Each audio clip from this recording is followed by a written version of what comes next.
Hi all, welcome back to the channel Anu's lifestyle. ಇವತ್ತು ನಂದು ಈವ್ನಿಂಗಿಂದ blog start ಮಾಡ್ತಾಯಿದ್ದೀನಿ. ಇವತ್ತು ಫ್ರೈಡೇ.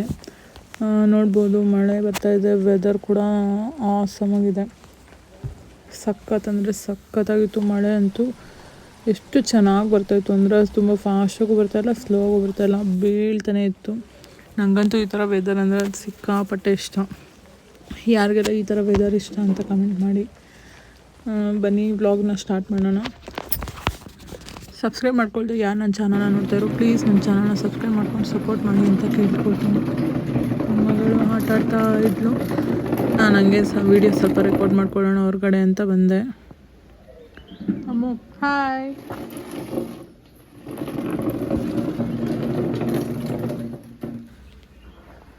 ಬಟ್ಟೆಗಳಂತೂ ನಮ್ಮಮ್ಮ 3 ದಿನದಿಂದ ಒಣಗ್ತಾನೇ ಇದ್ದಾವೆ. ಮಕ್ಕಳಿಗೆ ಹಾಕೋಕ್ಕೆ ಚಡ್ಡಿಗಳು ಸಹ ಇಲ್ಲ. ಎಷ್ಟು ಬಟ್ಟೆ, ಯಾವಾಗಲೂ ಬಟ್ಟೆ ಹಾಕಿರ್ತೀವಿ. ಒಂದು ಸತಿ ಒಗೆದು ಒಣಗಿಸೋ ಅಷ್ಟರಲ್ಲಿ ಇನ್ನೂ 2 ಸತಿ ಒಗೆಯೋಷ್ಟು ಬಟ್ಟೆ ಆಗೋಗಿರ್ತವೆ. ಮಳೆ ಬರ್ತಾಯಿತ್ತು, ಬಟ್ಟೆಗಳೆಲ್ಲ ಒಣಗಾಕ್ಬಿಟ್ಟು ಬಿಟ್ಟಿದ್ದೀವಿ. ಇವಾಗ ಚಳಿಗೆ ಏನಾದರೂ ಖಾರವಾಗಿ ಸಾಂಬಾರು ಮಾಡೋಣ ಅಂದ್ಕೊಂಡಿದ್ದೀವಿ. ನಮ್ಮಮ್ಮಗೆ ಯಾಕೋ ಸ್ವಲ್ಪ ಹುಷಾರಿಲ್ಲ ಅನಿಸ್ತಾಯಿತ್ತು. ಅದಕ್ಕೆ ಇವತ್ತು ನಾನೇ ಅಡುಗೆ ಮಾಡ್ತೀನಿ ಬಿಡು ಅಂತ ಹೇಳ್ಬಿಟ್ಟು ಹಂಗೆ ಬ್ಲಾಗ್ ಮಾಡ್ಕೊಳ್ಳೋಣ ಅಂತ, ಬ್ಲಾಗ್ ರೆಕಾರ್ಡ್ ಮಾಡೋಣ ಅಂತ ಸ್ಟಾರ್ಟ್ ಮಾಡಿದ್ದೀನಿ. ಫ್ರೈಡೇ ಪುಟಾಣಿ ರಂಗೋಲಿ, ನನ್ನ ಮಗಳಂತೂ ರಂಗೋಲಿನೆಲ್ಲ ಅಳಿಸ್ಕೊಂಡು ಓಡಾಡ್ತಾ ಇರ್ತಾಳೆ. ಅದಕ್ಕೆ ನಮ್ಮಮ್ಮ ಎಷ್ಟಾಗುತ್ತೋ ಅಷ್ಟು ಚಿಕ್ಕರಾಗಿ ರಂಗೋಲಿ ಹಾಕ್ತಾರೆ. ನನ್ನ ಚಿಕ್ಕ ಮಗಳಿಗೆ ಆಟ ಆಡ್ತಾಯಿದ್ಲು. ನಮ್ಮಮ್ಮ ಕೂತ್ಕೊಂಡು ಹೂವನಾದರೂ ಕಟ್ಕೊಡ್ತೀನಿ ಅಂತಂದ್ಬಿಟ್ಟು ಹೂವು ಕಟ್ತಾಯಿದ್ರು. ಆಲ್ರೆಡಿ ಅದೆಲ್ಲ ಪೂಜೆ ಎಲ್ಲ ಮಾಡಿಬಿಟ್ಟಿದ್ರು ಶುಕ್ರವಾರ.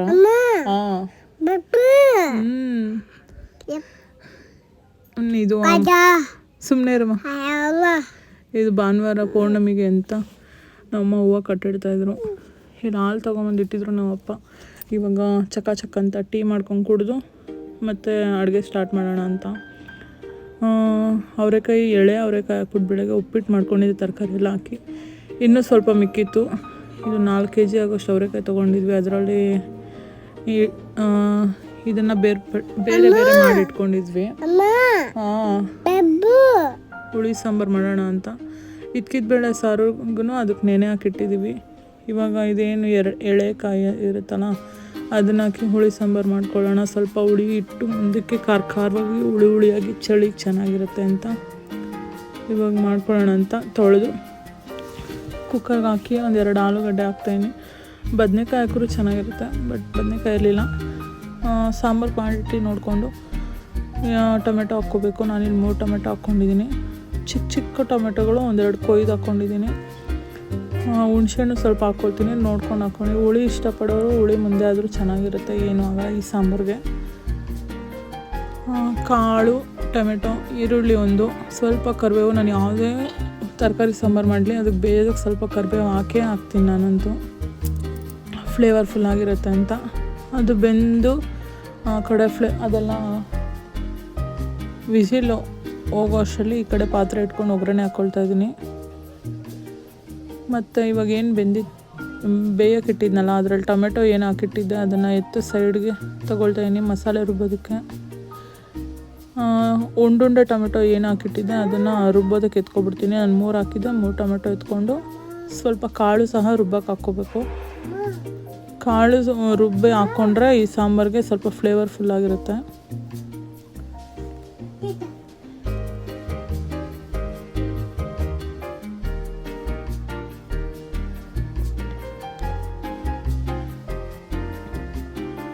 ಸ್ವಲ್ಪ ತೊಳೆದಿರೋಂಥ ಹುಣಸೆಹಣ್ಣು ಮತ್ತು ಒಂದು ಅರ್ಧ ಹೋಳಲ್ಲಿ ಅರ್ಧ ಆಗೋಷ್ಟು ಕಾಯಿನ ತುರಿದಿಟ್ಕೊಂಡಿದ್ದೀನಿ. ಇದಕ್ಕೆ ಖಾರಕ್ಕೆ ಎಷ್ಟು ಬೇಕೋ ಅಷ್ಟು ಬೇಳೆ ಸಾಂಬಾರು ಪುಡಿ ಹಾಕ್ಕೋಬೇಕು. ಅದು ಮಿಸ್ ಆಗಿದೆ ಅನಿಸುತ್ತೆ. ಅಷ್ಟೇ ನಾನು ಈ ಕಡೆ ಒಗ್ಗರಣೆ ಹಾಕಿಟ್ಕೊಳ್ತಾ ಇದ್ದೀನಿ. ನಾರ್ಮಲ್ ಎಣ್ಣೆ, ಸಾಸಿವೆ, ಕರಿಬೇವು ಒಗ್ಗರಣೆ ಹಾಕಿಟ್ಕೊತಾ ಇದ್ದೀನಿ.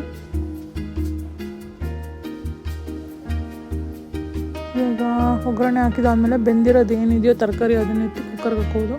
ಅಕಸ್ಮಾತ್ ನೀವೇನಾದರೂ ಬದನೆಕಾಯಿ ಯೂಸ್ ಮಾಡ್ತೀವಿ ಅಂತಂದರೆ ಒಗ್ಗರಣೆ ಹಾಕ್ಕೊಂಡು ಒಗ್ಗರಣೆಗೆ ಬದನೆಕಾಯಿ ಹಾಕ್ಕೊಂಡ್ರೆ ಚೆನ್ನಾಗಿರುತ್ತೆ.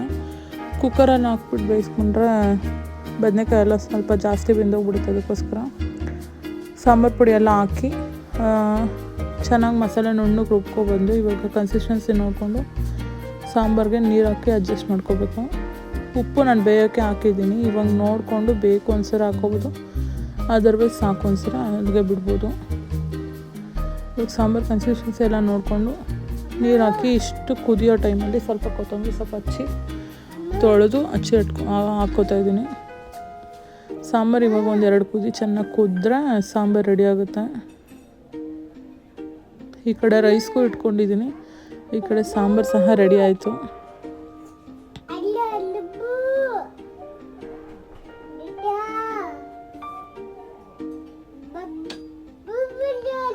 ಸಾಂಬಾರು ಆಗಿದ ತಕ್ಷಣ ಹಂಗೆ ಮುದ್ದೆಗೂ ಇಟ್ಕೋಬೇಕು.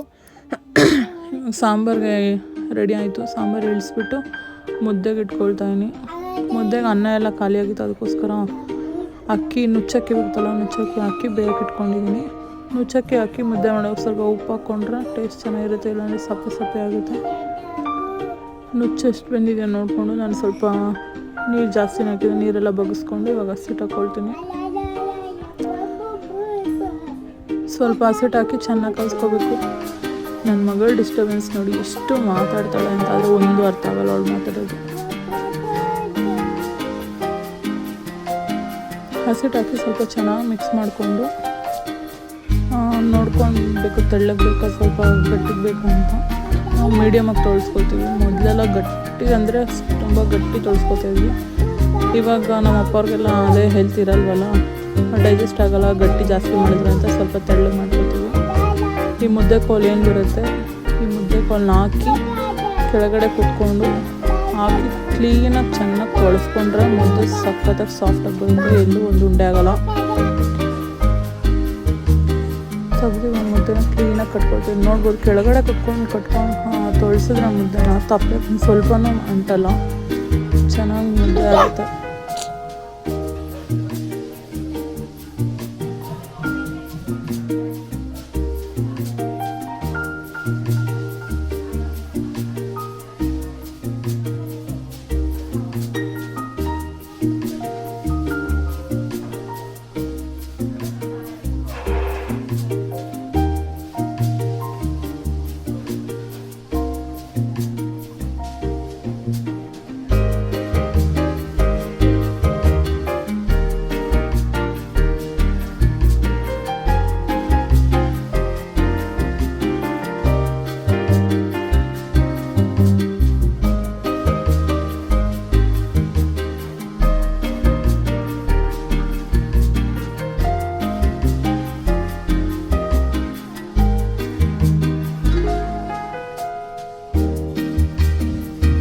ಇವಾಗೆಲ್ಲ ಕೆಲಸ ಮುಗಿಸಿದ್ದಾಯಿತು.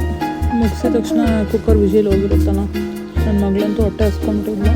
ಅದಕ್ಕೆ ಅವಳಿಗೆ ಸ್ವಲ್ಪ ಅನ್ನ ತಿನ್ನಿಸ್ಬಿಡೋಣ ಅಂತ ಅವಳಿಗೆ ಅನ್ನ ತಿನ್ನಿಸಿ ಚಿಕ್ಕ ಮಗಳಿಗೆ ಫೀಡ್ ಮಾಡಿಸ್ಬಿಟ್ಟು ಬಂದು ಇವಾಗ ನಾನು ದೊಡ್ಡ ಮಗಳಿಗೆ ಫೀಡ್ ಮಾಡ್ತೀನಿ ಅಂತ ಅನ್ನ ರೆಡಿ ಮಾಡ್ತಾಯಿದ್ದೀನಿ. 1-2 ಸ್ಪೂನ್ ಅಷ್ಟು ಅನ್ನ, ಅವಳಿಗೆ ಸ್ವಲ್ಪ ತುಪ್ಪದ ಮುಂದೆ ಇದನ್ನ ಅವಳು ಊಟ ಮಾಡೋದು. ಅವಳು 1-2 ಸ್ಪೂನ್ ಅನ್ನ, 1-2 ಸ್ಪೂನ್ ಅನ್ನ, 1-2 ಸ್ಪೂನ್ ತುಪ್ಪ ಹಾಕ್ಕೊತಾ ಇದ್ದೀನಿ. ಇದಕ್ಕೆ ಮೇಲ್ಗಡೆ ತಿಳಿ ಸಾಂಬಾರು ಚೂರು ಒಂದು ಅರ್ಧ ಸೌಟ್ ಆಗೋಷ್ಟು ತಿಳಿ ಸಾಂಬಾರು ಹಾಕ್ಕೊಂಡು ಅವಳಿಗೆ ಊಟ ಮಾಡಿಸ್ಕೋಬೇಕು.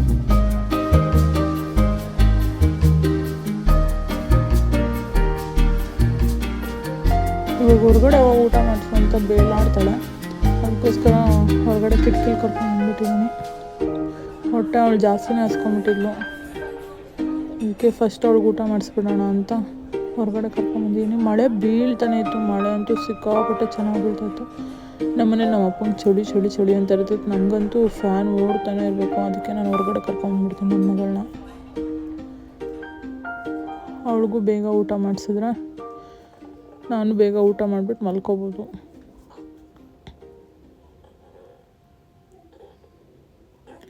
ನನ್ನ ಮಗಳಿಗಂತೂ ಒಂದು ವಾರದಿಂದ ಹುಷಾರಿರಲಿಲ್ಲ, ಒಂದು ವಾರದಿಂದ ಲೂಸ್ ಮೋಷನ್ ಆಗಿಬಿಟ್ಟಿತ್ತು ಅವಳಿಗೆ. ಇವಾಗೆ ಸ್ವಲ್ಪ ಹೊಟ್ಟೆ ತುಂಬ ಊಟ ತಿಂತಾ ಇರೋದು ಅವಳು. ನಾನು ಅವಳಿಗೆ ಊಟ ಮಾಡಿಸಿ ನನ್ನ ಚಿಕ್ಕ ಮಗಳಿಗೆ ಫೀಡ್ ಮಾಡಿಸಿ ನಮ್ಮ ಅಮ್ಮ ಕೈಯಲ್ಲಿ ಕೊಟ್ಬಿಟ್ಟು ಬಂದು ನಾನಿವಾಗ ಊಟಕ್ಕೆ ಇಟ್ಕೊಳ್ತಾಯಿದ್ದೀನಿ. ಎಲ್ರದ್ದು ಊಟ ಆಗಿತ್ತು, ಇವಾಗ ನಾನು ಊಟಕ್ಕೆ ಇಟ್ಕೊಳ್ತಾಯಿದ್ದೀನಿ.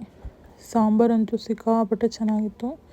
ಹಸಿ ಕಾಳು ಹಾಕಿ ಏನು ಮಾಡಿದ್ರೂ ಚೆನ್ನಾಗೇ ಬರುತ್ತೆ.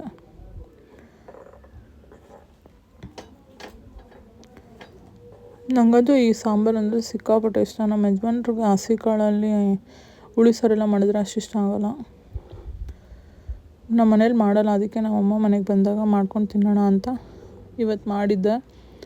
ಎಲ್ಲ ಮಾಡಿ ನನ್ನ ಮಕ್ಕಳಿಗೆ ಇವಾಗ ಚಳಿ ಅಂತ ಎಲ್ರಿಗೂ ಪ್ಯಾಕ್ ಮಾಡಿ ಫುಲ್ಲು ಸಾಕ್ಸು ಅವ್ರಿಗೆ ಮಿಟನ್ಸ್ ಎಲ್ಲ ಹಾಕಿ ಇಬ್ರಿಗೂ ಸ್ವೆಟರ್ ಹಾಕಿ ಮಲಗ್ಸೋಕೆ ಕರ್ಕೊಂಬಂದಿದ್ದೀನಿ.